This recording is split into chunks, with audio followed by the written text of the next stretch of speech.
Hi, First Gens. Happy New Year. 2017 is gone.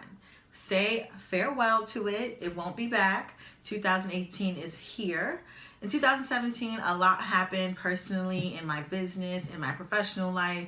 So I'm going to share a few things that happened, and hopefully there are some great things that happened in 2017 that will take you into 2018 and gear you up, rev you up, and get you ready and pumped for 2018. But before I get to three things I want to tell you about that I'll be carrying with me and really upping up a notch, I want to tell you just like how appreciative I am of you. So 2017, I wrote my first book, The Rise of First Gen. People bought copies. People got personal messages inside those copies. So excited. It's still for sale on the blog. Check it out. What else happened? There's so many things. I got a new position, so I was very excited about that because then I can bring a new perspective on that and how it feels to be in that realm of things. New challenges, new responsibilities, and just new first gen experiences that I can't wait to share with you and show you how I pummel through them. Now let's get to the three things that I really think that were essential, that really worked for me to get me to just rising even higher. First thing, work ethic. Work ethic was on par.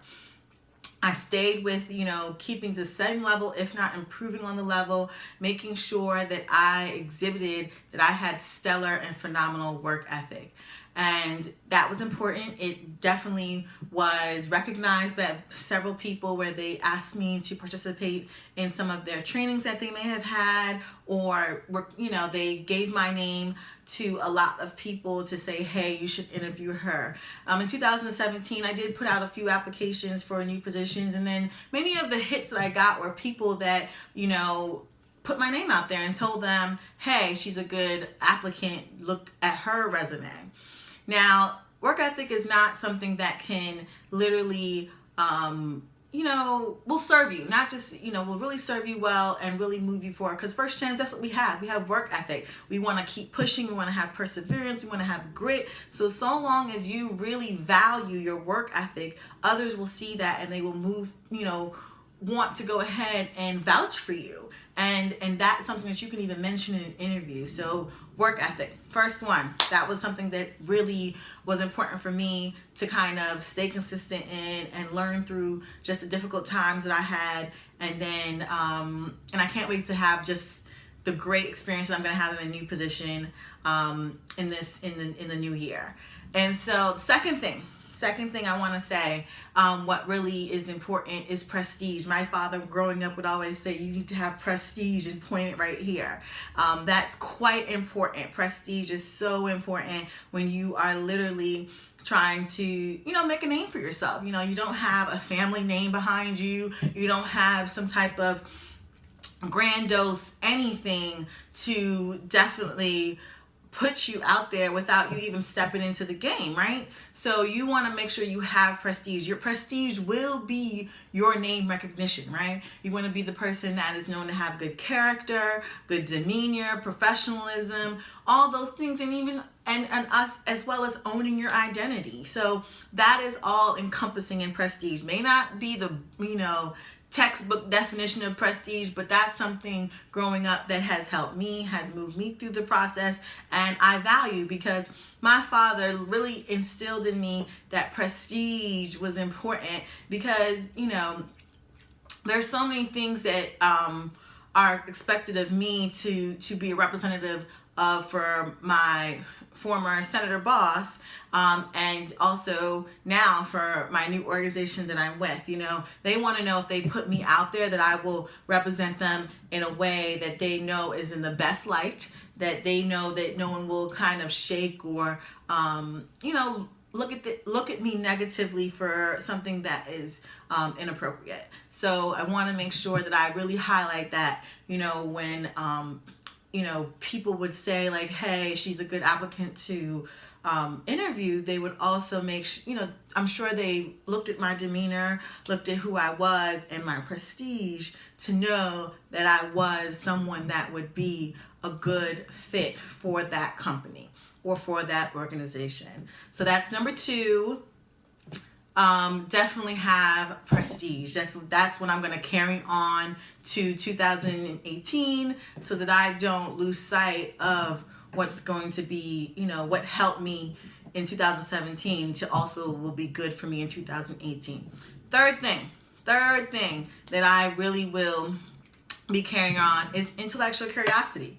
I am a fiend, like I really love new information, and my mind doesn't stop working. I purposely do not put any pen, pad, or paper near my bed, because I don't want to be awakened by all the thoughts that are working through my head. Even though I think it's a great idea, I just think for me, I value my sleep. But for me, the way I've been able to really stay on top of my intellectual curiosity is by really writing things down. I have a notepad with me when I go out, so I carry purses that will fit my notepad, a small little notepad.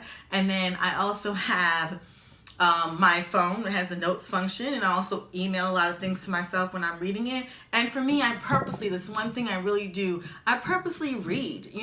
I read new books, or I read the paper. I like to stay on top of the news, because although I'm in one area in my organization right now, I think there's so much overlap in all these other industries that would really benefit me in my new position.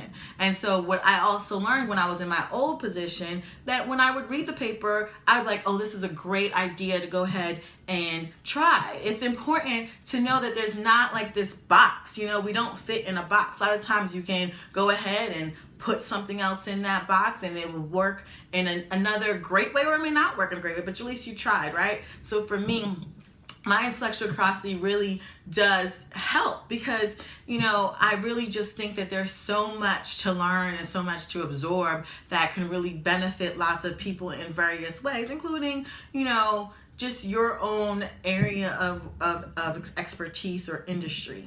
So third thing is intellectual curiosity that I will continue to move forward with in 2018. I fully enjoyed 2017, the sad parts of losing family members, losing people that I really did love and appreciate.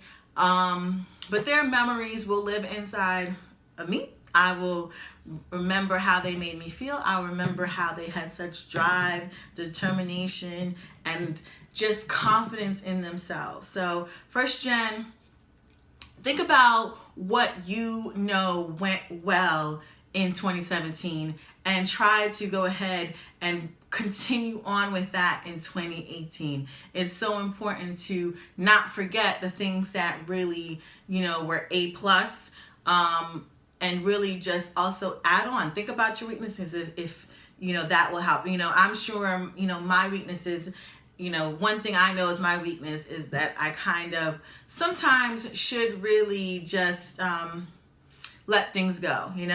I tend to want to hold on to things and try to fix them and try to keep moving with them and really getting that sense of completion. But sometimes it is okay to let it go at phase one. It's important to let go at phase one and then just move on to another idea or another group of people or another set of things that need to be seen and prioritized. So that is something I'm going to work on in 2018, really, is to let go of things at a quicker pace, because it really does delay the process, delay progress, and delay me from rising higher. I wish you a wonderful 2018. I hope you do take this time to really reflect and plan out what are the things that you valued for yourself moving forward. And I know you will be absolutely amazing, First Gen. Your 2018 is geared and ready to be on the rise. Farewell.